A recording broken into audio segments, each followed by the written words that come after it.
안녕하세요. 따라하면 부자 되는 따부TV 금융투자 전문가 용사부입니다. 구독, 좋아요, 알림 설정까지 따부. 미국 물가가 올랐다라는 소식에 주가는 폭락하고 금리는 급등하고 환율도 급등하는 상황이 초래되고 있습니다. 용사부와 함께하는 오늘의 테마, 미국 물가 도대체 좋다는 거야? 나쁘다는 거야? 자, 9월 13일이었죠. 미국 노동부는 8월 헤드라인 CPI는 모든 것이 포함된 소비자 물가지수다라고 생각하시면 돼요. 전년 동월 대비 3.7% 상승, 예상치 3.6%보다 높은 거죠. 2개월 연속 전년 동월 대비 물가가 상승한 거예요.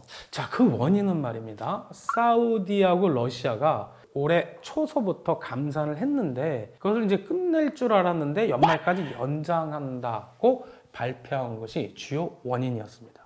그래서 기름값이 올랐죠.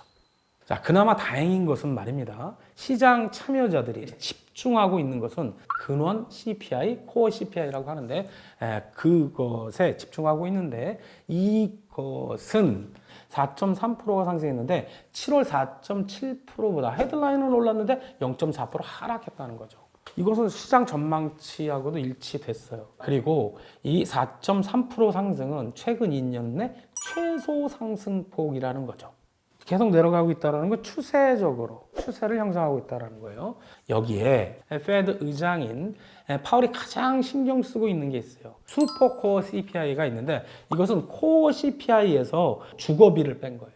그럼 미국은 유럽 마찬가지죠. 전세 없어요. 우리로 치자면 월세, 렌트, for rent라고 이제 여행 가시면 붙어 있는 건물이나 그런 거를 많이 보실 텐데 그거를 차감한 거, 코어에서 주거비를 차감한 거, 그게 슈퍼 코어 CPI. 이것은 보면 5월달에 4.6%, 6월 4%, 7월 4.1%, 8월에 4.0%. 하락 추세를 확인시켜주고 있는 모양새죠. 코어 및 슈퍼코어는 헤드라인 CPI가 오른 것과는 달리 굉장히 하향 안정세에 있다라고 여러분들이 알고 계시면 되겠습니다. 자, 이런 상황이었는데 문제는 뭐냐? 9월 20일 FOMC가 미국에서 열렸어요. 여기서 기준금리는 5.25에서 5.5% 동결했습니다. 그런데 FOMC 구성위원들이 금리를 0.25% 한 번 더 올릴 것 같다. 이런 매파적 발언을 많이 했어요. 그래서 주가 하락, 금리 상승, 환율 상승 이것을 결과적으로 초래한 것이죠. 근데 문제는 내년 전망치예요. 내년에 4번 정도 금리를 인하할 것 같다라는 게 2회로 줄어들고 연초서부터 내길 것 같다라는 전망이 하반기로 지연이 됐다라는 거죠. 이것은 빚이 많은 기업과 가계에게는 어떻겠어요? 고통의 순간이 연장된다라는 의미죠. 경제에 결코 좋을 수는 없고 주식시장에 좋을 리가 없겠죠. 특히 제가 뭐라 그랬죠? 금리가 높을수록 성장주, 기술주가 안 좋다라고 그랬죠. 그래서 우리나라 2차 전지주, 네이버, 카카오 같은 빅테크 기업들, 반도체까지도 주가에 악영향을 끼치고 있는 것입니다. 페드는 도대체 왜 이런 매파적으로 변한 것일까요? 연준은 올해 실질 GDP, 국내 총생산, 원래는 1% 정도 성장할 것이다라는 게 2.1%로 높게 보고 있어요. 경기 괜찮네? 금리 더 높게 올해 유지해도 되겠네? 근거가 되는 거죠. 그리고 실업률, 전망치도 4.1%, 3.8% 내렸어요. 3.8%까지 내렸다는 건 거의 실업자가 없다라는 뜻이 됩니다. 페드 연준은 미국 경제에 대한 자신감이 매우 넘친다고 볼 수 있습니다. 자, 최근 유가 상승으로 에너지 가격이 더 오르고 이에 따라 최근 몇 달간 나타난 물가 상승률 둔화를 깎고 되돌릴 위험이 있다라고 보는 것이죠. 이게 주가에 안 좋다라는 건데 그래서 몇 명의 매파적 성향을 가진 연준 위원들이 보도 자료를 통해서 매파적 발언을 쏟아내고 있는 것입니다. 이런 것 때문에 연준이 이제 고금리를 더 오랫동안 지연시키겠다, 유지할 수 있겠다라고 생각이 들어서 시장이 겁을 먹고 있는 겁니다. 이런 걸로 인해서 우리나라도 영향을 받아요.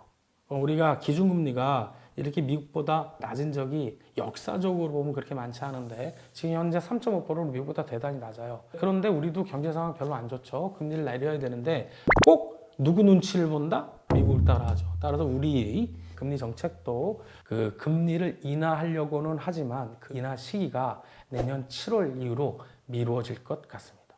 지금서부터 여러 전문가들과 저의 의견이 섞여 있는 것인데요. 이런 연준의 이런 우려는 과도하다는 판단입니다.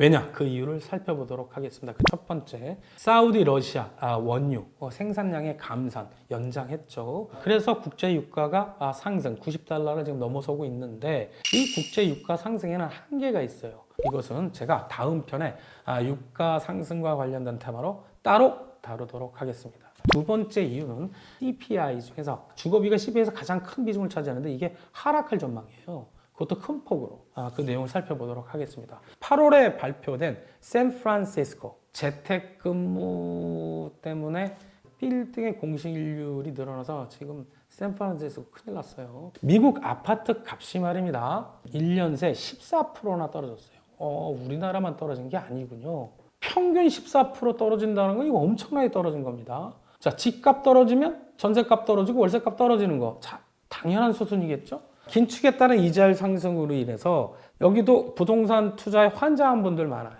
미국 사람들 중에도 다가구를 소유한 건물주가 심한 말로 괴멸할 위기에 처해 있다라는 내용들이 자주 나오고 있습니다.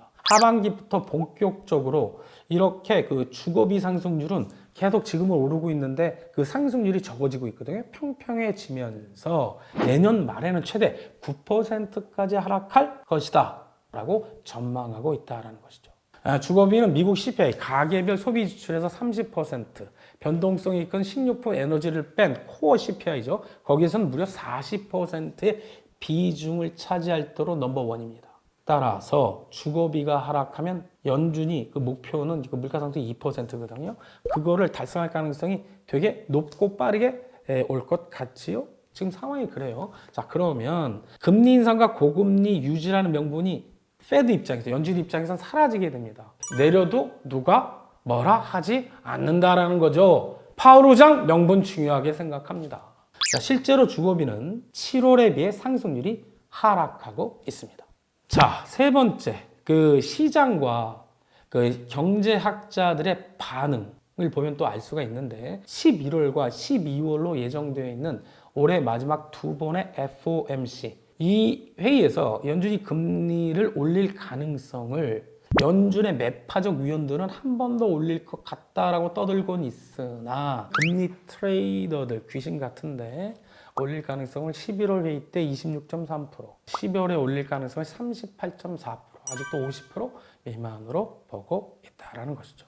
자, 블룸버그 ING 보면서 아시죠? 소속의 애나윙 등 여러 경제학자들은 헤드라인 CPI 모든 걸 포함한 거죠. 상승은 시장을 기준금리 추가 인상에 베팅하게 만들 수 있는데 이것은 잘못된 선택이다. 7월과 8월 전반적인 물가 상승은 장기적인 인플레이션 완화 추세에서 나타나는 일시적인 반등 현상일 수 있다라고 여러 경제학자들이 얘기하고 있다라는 것이죠. 자, 네 번째, 금리 인상 사이클의 종착역에 도착한 것 같은 어디? ECB, 유로피안 센트럴 뱅크. 9월 ECB는 동결을 예상했던 시장 예측과 틀리게 금리를 올렸어요. 0.25%. 그래서 현재 4.5%. 이것은 인플레이션 기대감을 이제 억제하기 위해서 이제 선제적으로 조치한 것 같긴 한데 중요한 것은 금리 인상이 이번 금리 인상 사이클의 마지막일 것 같다라는 것이죠. 그렇게 보는 이유는 릭 가르드 ECB 총재인데 이분이 분명히 그 회의 끝나고 얘기를 해요. 앞으로의 내가 보는 초점은 주안점은 금리 인상이 아니라 얼마나 인상은 됐고 유지하느냐 기간으로 인상이 아니라 기간으로 옮겨갈 것이라고 말했고 또한 ECB 위원들은 9월 인상을 또 많이 반대했어요. 근데 올리긴 올렸죠. 여기에 가장 경제 규모가 큰 독일 경제가 이미 침체에 진입했어요. 이에서 탈퇴, 브렉시트란 영국 지금 어때요? 그 대형 영국도 연금만 가지고 생활하시는 분들 생활하기조차도 어려운 상황이에요. 옛날의 영국, 옛날의 독일이 아니다라는 것이죠. 기타 유로존 국가들 또한 마찬가지. 그래서 둔화되고 있는 인플레이션보다는 경기 부양, 경기에 초점을 맞춘 정책이 펼쳐질 공산이 크다. 그래서 ECB는 금리 인상이 이제 종결된 것 같다. 영향을 누구에게도 미국에게도 끼칠 것 같다라는 것이죠. 자, 이렇게 미국 금리가 상승함으로 인해서 특히 9월 달 우리나라도 그렇고 미국 자체적으로 그렇고 유럽도 주식시장 매우 안 좋았습니다. 그러나 제가 코어 CPI 주거비 부분을 강조드리면서 게다가 종착역에 따른 ECB 금리 정책까지 말씀드리면서 앞으로는 굉장히 희망적이다라고 말씀드리고 있었죠. 자, 이런 내용들 여러분들 잘 살펴보시기 바라겠고 여러분들의 앞으로 주식 투자에 많은 도움이 되셨으면 합니다. 오늘 내용이 좋으셨다면 아시죠? 구독, 좋아요, 알림 설정까지 꼭 부탁드립니다. 따라하면 부자 되는 TV 따부TV의 용사부였습니다. 따부.